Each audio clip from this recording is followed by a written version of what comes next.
சாயிராம். என் உயிரேன் உயிரானவர்களே, ருத்ர தாண்டவ பயிற்சியோடைய லைவ் சூப்பரா செமையா இருந்தது. உங்களுடைய ஒவ்வொரு அனுபவமும் ரொம்ப சந்தோஷமா இருந்தது. ஏன்னா நான் நினைச்ச கொஞ்சம் பேர் தான் இதனுடைய அனுபவத்தை பெற முடியும், நிறைய பேரால இது செய்ய முடியாம போயிடுமோன்னு சொல்லி ஒரு பயம் எனக்குள்ள இருந்துச்சு. அப்போ உங்களுடைய அந்த பயிற்சியோட அனுபவத்தை பார்க்கும்போது உடம்பு உண்மையில ரொம்ப மெய் செலுத்துது. நிறைய பேருக்கு ஸ்பாட்டிலே அனுபவம், நிறைய பேருக்கு ஃபியூச்சர்ல ஒரு நல்ல அனுபவத்தையும் அந்த பயிற்சி கொடுத்ததுன்னு என்னால சொல்ல முடியும். வாழ்க்கைய வாழணும் அப்படின்றதுக்காக நம்ம கடும் முயற்சியை எடுக்கக்கூடியவர்களா இருக்கும். அப்ப நீங்க கேட்கலாம், அப்ப வேற யாரும் முயற்சியெல்லாம் எடுக்கலையா? கண்டிப்பா இல்லை. எல்லாரும் வேலைக்கு போறாங்க, எல்லாரும் தொழில் அதிபராகிட முடியுதா? அப்ப எல்லாமே பண்றாங்க. ஆனா ஏதோ ஒரு சலிப்போட செஞ்சுக்கிட்டு இருக்காங்க. ஒரு பெருசா ஒண்ணும் இல்லை. ஏன் வேலைக்கு போறேன் அப்படின்னா வேலை பிடிச்சிருக்குது அதனால போறேன்னு சொல்றவன் 10 பேர். சம்பாதிக்கிறதுக்காக போறேன், என் குடும்பத்தை காப்பாற்றணுன்றதுக்காக போறேன்னு சொல்றவன் 90 பேர். அப்ப இந்த 10 பேர் மட்டும்தான் சாதிக்கிறாங்க, 90 பேர் சாதிக்கல. புரியுதா உங்களுக்கு? அந்த 10 பேரும் வேலை பார்க்கறாங்க, அந்த 90 பேரும் வேலை பார்க்கறாங்க. ஆனா எந்த மனநிலையில வேலை பார்க்கறாங்க அதுதான் முக்கியம். அதே போல நீங்களும் சாயப்பா கிட்ட எந்த மனநிலையில இருக்கிறீங்கன்றது தான் முக்கியம். அது அருமையான மனநிலையை நீங்க வச்சிருக்கீங்க. உண்மையிலே சொல்ற, நீங்க ரொம்ப சந்தோஷமா இருக்கு. ஏன்னா அவ்வளவு சீக்கிரம் இந்த இடத்துக்கு வர முடியாது. இன்னைக்கு 10 மணி பதிவில் கூட சாய் குருல கூட நான் ஒரு முக்கியமான விஷயத்த சொல்லியிருந்தேன். சாயப்பா கிட்ட நெருங்கிறதுன்றது சாமர்த்தியமான வேலை கிடையாது. அதை புத்தியை பயன்படுத்த முடியாது, அது மனசு சம்பந்தப்பட்ட விஷயம். அதே போல இங்க நீங்க தொடர்ந்து நிக்கிறீங்க அப்படின்னா நீங்க எவ்வளவு பெரிய ஒரு போராட்டத்தை போராட தயாரா இருக்கீங்க. எல்லோரும் போலவும் உங்க வாழ்க்கை இருக்கக்கூடாதுன்னு நீங்க நினைக்கிறீங்க. அதை நான் உறுதியா சொல்றேன். என்னமோ ஒரு சாதிக்கணும்ன்ற வெறி உங்களுக்குள்ள இருக்கு. வாழ்க்கையில நிம்மதியா இருக்கணும்ன்ற வெறி உங்களுக்குள்ள இருக்கு.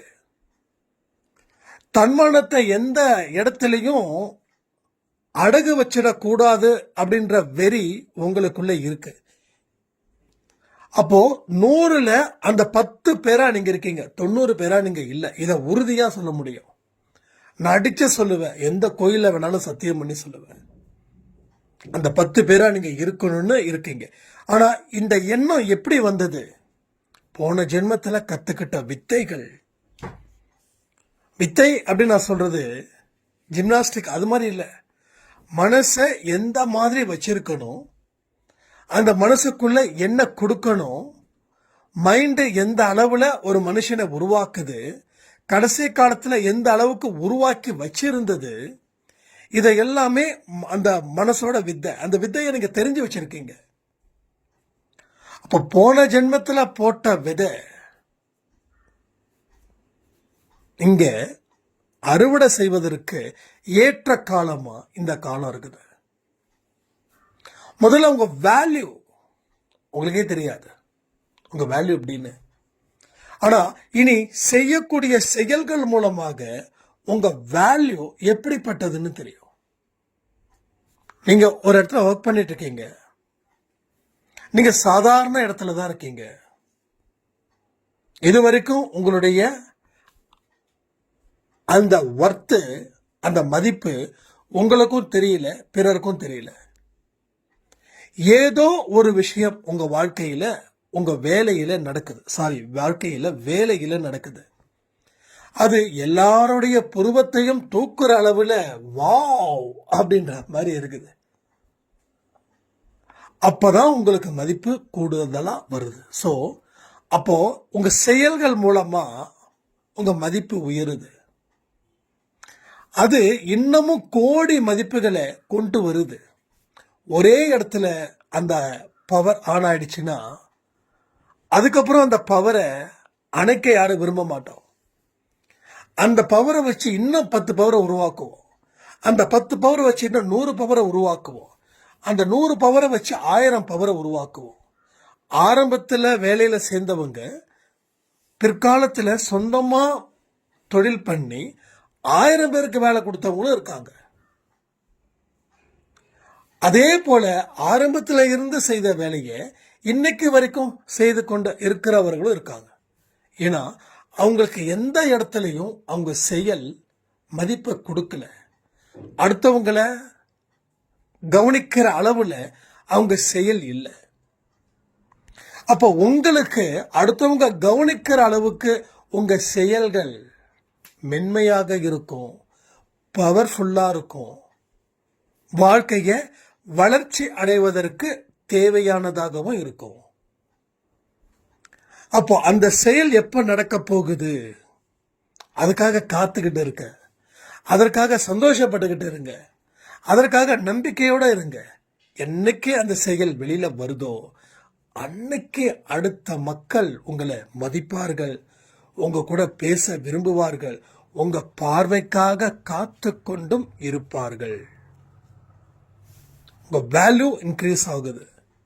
உங்க வேல்யூ இன்க்ரீஸ் ஆச்சுன்னா உங்க துன்பங்கள் கீழே போகும். தராசு தட்டுல ஒரு பக்கம் கல் வச்சிங்கன்னா இன்னொரு தட்டுல எதுவும் இல்லைன்னா கல் எங்க இருக்குதோ அது கீழே இறங்கும்.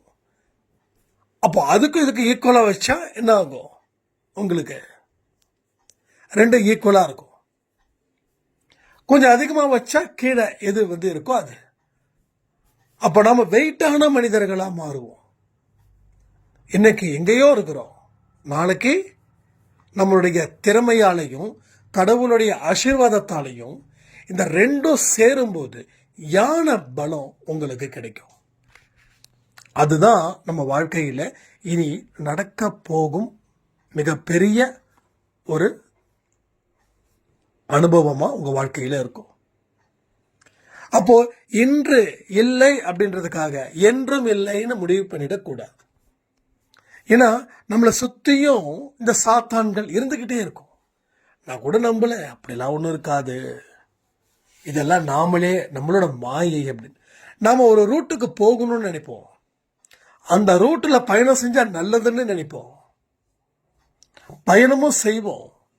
ஆனா கொஞ்ச நாட்கள் தான் செய்வோம், அதுக்கப்புறம் பயணத்தை செய்ய மாட்டோம். அப்போ தெரிஞ்சும் நம்ம பண்ணாம இருக்கோம்னா அப்ப வேற ஏதோ ஒண்ணு அங்க செஞ்சுக்கிட்டு இருக்கோம் தானே அர்த்தம்.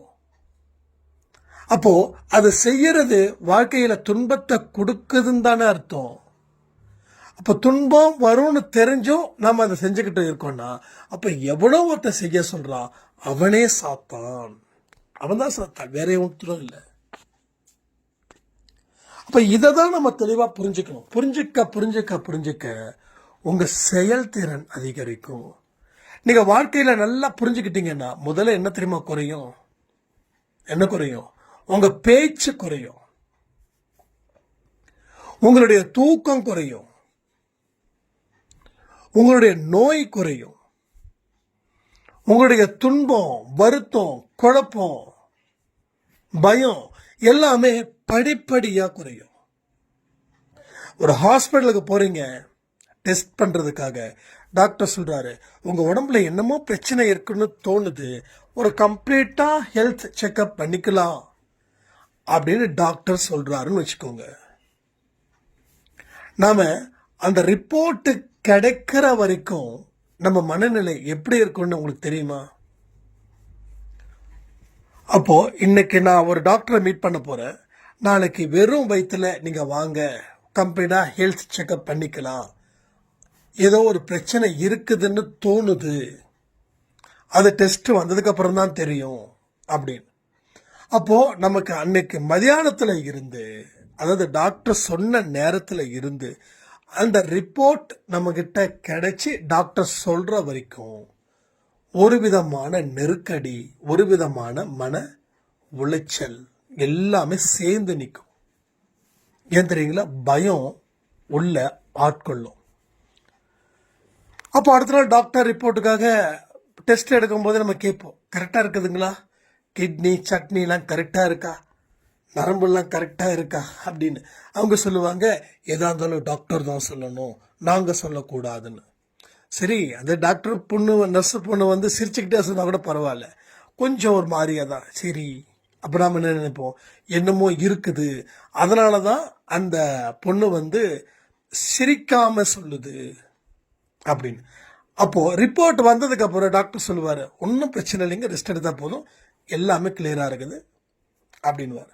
அப்போ அந்த பொண்ணு ஏன் அப்படி சொல்லுச்சுன்னா, அந்த பொண்ணுக்கு ஒரு நாளைக்கு 20 ரிப்போர்ட் 30 ரிப்போர்ட் பார்க்குறாங்க, இருக்கிற பேஷண்ட் எல்லாம் அந்த பொண்ணை டார்ச்சர் பண்ணும்போது அந்த பொண்ணு பழகிடுது. அதனால இந்த பொண்ணு அப்படி சொல்கிறாங்க. ஆனால் நாம் என்ன பண்ணுறோம், டாக்டர் சொன்னது ஒரு நெகட்டிவாக நினச்சிக்கிட்டு, அந்த நர்ஸ் பொண்ணு சொல்கிறது ஒரு நெகட்டிவாக நினச்சிக்கிட்டு, நாம் ஃபுல்லாக நெகட்டிவாக மாறி டாக்டர் சொன்ன உடனே டாக்டரை பார்க்கும்போது தெய்வமாக தெரியும், வாயெல்லாம் 32 பல்லும் தெரியும், அப்படி சிரிப்போம், அவ்வளோ சந்தோஷப்படுவோம், வீட்டுக்கு வந்த உடனே பயங்கரமாக ஆக்டிவாக இருப்போம். இப்போ என்ன நடக்குது, மனசு பக்குவப்பட்டுடுச்சுன்னா பிரச்சனை இல்லை, பக்குவப்படாத மனசு தான் இங்கே பயமும் குழப்பமும் இருக்குது. சில பேர்கிட்ட நீங்கள் பாருங்களேன், ரொம்ப பதட்டமாக இருப்பாங்க, அவங்க பார்த்தா பயம் இருக்கும். கேட்டால் பயம்லாம் ஒன்றும் இல்லையே, நானா அப்படி தெரியுமா இப்படி தெரியுமா, அது வெளி வேஷம் போடுறது. ஸோ எது இருந்தாலும் இயல்பாக ஏற்றுக்கோ. உனக்குன்னு ஒரு விஷயம் வருதுன்னா அது உன்னால தான் வந்திருக்குது. அது வரக்கூடாதுன்னு நீ நினைச்சிருந்தனா, அதற்கு உண்டான வழிகளை நீ ஃபாலோ பண்ணியிருந்தா அது வந்திருக்காது. அப்போ வரும்னு தெரிஞ்சும் நீ ஓவர் கான்ஃபிடென்ஸில் இருந்ததால உனக்கு இதெல்லாம் ஒரு பெரிய தலைவலியாக வந்து மாறி இருக்கு. அப்போ இதுக்கு காரணம் நீ தான் அப்படி. இப்போ கூட சொல்றேனே, வருவதை ஏற்றுக்கொள்ளும் போது துன்பங்கள் கூட பாதியா குறையும். வருவதை ஏற்றுக்கொண்டாலே துன்பம் பாதியா குறையும்.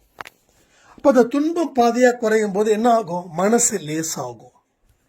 மனசு லேசாச்சுன்னா என்ன ஆகும், நம்பிக்கை கொஞ்சம் கிடைக்கும். அந்த நம்பிக்கை கொஞ்சம் கிடைக்கும் போது என்ன பண்ணுவோம், செயல்படுவோம். செயல்படும் போது சின்ன சின்ன வெற்றிகளை பெறும்போது என்ன ஆகும், நம்பிக்கை அதிகரிக்கும். இங்க வாழ்க்கைன்றது ஒரு சைக்கிள். ஒரு விஷயத்த ஆரம்பிச்சீங்கன்னா அடுத்தடுத்த விஷயம் அதற்கு தகுந்தது போலவே நடக்கும். இப்போ துன்பத்தை ஏத்துக்கல அப்படின்னா என்ன அர்த்தம், நீங்க பயப்படுறீங்கன்னு அர்த்தம். பயம் என்ன பண்ணும், நம்பிக்கையை குறைக்கும். நம்பிக்கை குறைச்சது என்ன ஆகும், செயல்படாம இருக்கும், செயல்படாம இருக்க வைக்கும். செயல்படாம இருந்தா என்ன ஆகும், இன்னும் தோல்விகள் வரும். இன்னும் தோல்விகள் இருந்தா என்ன ஆகும், வாழ்க்கையை பார்த்து பயமும் நடுக்கமும் குழப்பமும் எல்லாம் வந்து நோயும் வந்துடும், மனநோயும் வரும், உடல் நோயும் வரும். இதுதான் இன்னைக்கு எல்லாருக்கும் வந்திருக்குது. வருவதை ஏற்றுக்கொள். ஏற்றுக்கொண்டால் துன்பம் குறையும். துன்பம் குறைஞ்சா, நல்லா ஞாபகம் வச்சுக்கோங்க, திரும்பவும் சொல்றேன், வருவதை ஏற்றுக்கொண்டால் துன்பம் குறையும். துன்பம் குறைந்தால் நம்பிக்கை ஏற்படும். நம்பிக்கை ஏற்பட்டால் செயல் புரிவோம். செயல் புரியும் போது அதில் கிடைக்கக்கூடிய வெற்றி இன்னமும் நம்பிக்கையை நமக்கு கொடுக்கும். அதற்கப்புறம் என்ன ஆகும், அந்த துன்பம் இல்லாத பேர் வாழ்க்கைய, பெரும் வாழ்க்கைய நாம வாழலாம். இதுதான் கான்செப்ட். இதுல நீங்க எப்படி இருக்கீங்க அப்படின்றதையும் கமெண்ட் பண்ணுங்க. அப்போ இங்க அன்பே சாயில ஜெயிச்சவங்க என்ன பண்ணிருக்காங்கன்னா, வருவதை ஏற்றுக்கொண்டார்கள், பயமில்லாமல் எதிர்கொண்டார்கள், வாழ்க்கையை நம்பிக்கையை வளர்த்தார்கள், இன்னைக்கு அருமையான அற்புதமான வாழ்க்கையை நடத்தி கொண்டு இருக்கிறார்கள். இவ்வளவுதாங்க, வேற ஒண்ணுமே இல்லைங்க. ஓகேவா? இதுதான் நம்ம என்னைக்குமே தெளிவா புரிஞ்சுக்க வேண்டிய ஒரு வாழ்க்கை பயணம். உங்க பயணம் எதை நோக்கி போகுதுன்றது தான் நான் இப்போ சொல்றேன். பயத்தை நோக்கி போச்சுன்னா வாழ்க்கை வீணாயிடும். தைரியத்தை நோக்கி போச்சுன்னா வாழ்க்கை வளர்ச்சி அடையும். அதனால என் கணவர் சரியில்லை, என் குழந்தை சரியில்லை, என் மனைவி சரியில்லை, மாமனார் சரியில்லை, நாத்தனார் சரியில்லை, என்னோட ஒர்க் பண்ணக்கூடிய இடத்துல பாஸ் சரியில்லை, என்ன டார்கெட் பண்றாரு, என்ன அசிங்கப்படுத்துறாரு, இது எல்லாத்தையும் விட்டுடுங்க. அப்ப நீங்க உங்க மனசுக்குள்ள நம்பிக்கைய விதைச்சாதான் கடவுள் சிரிக்கிறத கூட தெரிஞ்சுக்க முடியும், கடவுள் உங்களை தொடுவதை கூட உணர முடியும். ஒன்றும் இல்லை, நேற்று ஒரு விஷயம், முக்கியமான விஷயம், ரொம்ப நெகிழ்ச்சியான விஷயம் சொல்லணும்னு நினைக்கிறேன். ஆக்சுவலாக முந்தா நேற்று லேட் நைட்டு, தூக்கமே இல்லை கொஞ்சம் கூட. அதுக்கப்புறம் நேற்று சண்டே நம்ம தான் அந்த 48 நாள் பயிற்சியில் நான் வெஜிடேரியன் சாப்பிடவே இல்லையா, எனக்கு மீன் சாப்பிடணும்னு கொஞ்சம் ஆசை இருந்தது. சிக்கன் மட்டன் அதுவும் எடுக்கிறது இல்லை. அப்போ சரி மீன் செஞ்சோம், சாப்பிட்டோம். அது 48 நாள் கழித்து சாப்பிட்டதால அது ரொம்ப தூக்கமாக வர ஆரம்பிச்சிடுச்சு. தூக்கம் வர என்ன ஆயிடுச்சு, எனக்கு ஒர்க்லாம் இருந்தது, கொஞ்சம் அப்படியே ஒர்க்லாம் பண்ணிட்டு இருக்கும்போது நைட்டு எப்பயுமே 9 இருந்து 9:30 ஆரத்தி ஸ்டார்ட் பண்ணுவேன். அப்போது எப்பயுமே சாய்ப்பாட சாங் ஓடிக்கிட்டே இருக்கும் வீட்டில். ஒரு ஸ்டேஜில் தூக்கம் கண்ணை சொக்குது, டைம் பார்த்தா மணி 9:15 9:20 வந்துருச்சு. சரி, என்றைக்குமே அந்த லைவில் நம்ம சாய்ப்பாக்கு ஒரு ட்ரெஸ்ஸை போட்டிருப்போம், நீங்கள் பார்த்துருப்பீங்க, அது புது ட்ரெஸ்ஸு. என்றைக்குமே வெல்வெட் கிளாத்து அவர் நைட்டு தூங்கும்போது போடுவோம். நீங்கள் நல்லா பார்த்தா தெரியும், நைட்டு தூங்கும்போது தலையில் கேப் இருக்காது அவருக்கு, ஒரு வெல்வெட்டு 2 ட்ரெஸ்ஸு மாற்றுவோம். காலையில் ஒரு ட்ரெஸ்ஸு, அதுக்கப்புறம் நைட்டு ஒரு ட்ரெஸ். ஆரத்தி எடுக்கிறதுக்கு முன்னாடி அந்த ட்ரெஸ்ஸை மாற்றிட்டு தான் ஆரத்தி எடுப்போம். இப்போ என்ன ஆச்சு, புது ட்ரெஸ்ஸு அப்படின்னு சொல்லி எனக்கு ரொம்ப சிம்பிளாக கொடுக்கணும்.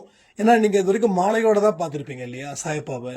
எனக்கே சம்டைம்ஸ் சாய்ப்பா மாலையோட பார்க்கறது பிடிக்காது. ஏன்னா அவரோட அழகு, அந்த ஸ்டைலு எல்லாமே மறைஞ்சிடும்னு சொல்லி நான் தேர்ஸ்டே கோயிலுக்கு போக மாட்டேன், மற்ற நாள் போவேன். ரொம்ப சிம்பிளாக இருப்பார், ஒரே ஒரு மாலையோடு இருப்பார். அப்போ சரி ஓகே அதுவும் இது பண்ணலாம்னு சொல்லிட்டு டக்குன்னு பண்ணோம்.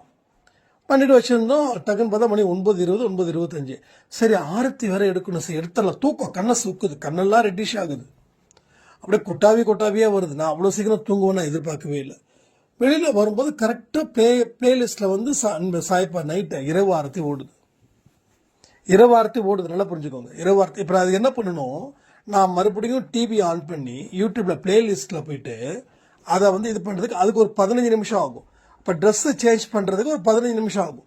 அப்போ நைட்டு போகிற ட்ரெஸ்ஸு தான் நம்ம அன்றைக்கி லைவுக்கு போட்டுறதால கேப்பை மட்டும் எடுத்தாச்சு, எக்ஸ்ட்ரா செயின் எடுத்தாச்சு, ருத்ரமாலை அந்த மாலை மட்டும் இருக்குது, ருத்ராட்ச மாலை, ருத்ராட்ச மாலை மட்டும் இருக்குது. போனால் அடுத்த 2 நிமிஷத்தில் ஆரத்தியோட விளக்கை ஏற்றணும், டக்குன்னு முடிச்சிட்டோம். இல்லைன்னா அரை மணி நேரம் ஆயிருக்கும். அப்போது என்ன நடக்குதுன்னா, என்னுடைய பசங்க, என் குழந்தைங்க ரொம்ப டயர்டாக இருக்காங்க, நான் அவங்களுக்கு ஹெல்ப் பண்ணணுமே அப்படின்னு சொல்லி கிட்டத்தட்ட 300-400 சாங்ஸ் இருக்கும்னு நினைக்கிறேன் எனக்கு தெரிஞ்ச வரைக்கும் அந்த பிளேலிஸ்ட்டில். அது ஒன்று போட்டால், அது ஆடியோவில் ஓடிட்டு இருக்குது, அது ஒன்று போட்டால் எங்கேயோ இருக்கும், நைட் ஆரத்தி தேட முடியாது. போனால் கரெக்டாக வெளியில் போகிற, அவரோட ரூமுக்கு ஹாலுக்கு போகிற, டக்குன்னு அந்த சாங் இன்பம் சிறக்கம் அப்படின்னு அந்த ஸ்டார்ட் ஆகுது. இம்மீடியட்டாக ஆரத்தி எடுத்து அடுத்தது நைட்டு கூட சாப்பிடல, அப்படியே படுத்து தூங்கியாச்சு. என்னன்னா, அவர் எந்த அளவுக்கு நம்மக்கிட்ட ஒரு ஃப்ரெண்ட்லியாக இருக்காரு அதை சொல்கிறதுக்கு தான் இது. அப்போது எல்லாமே அவர் உங்கள் கூடவே இருக்கிறாரு, 24 மணி நேரமும் உங்களை பற்றியே அவர் சிந்திச்சுக்கிட்டு இருக்காரு. ஆனால் எதை பற்றியும் எந்த கவலையும் படாமல் வாழ்க்கையை வாழுங்கள் சொல்லி இந்த பதிவை நான் முடிக்கிறேன். ஜெய் சாய்ராம்.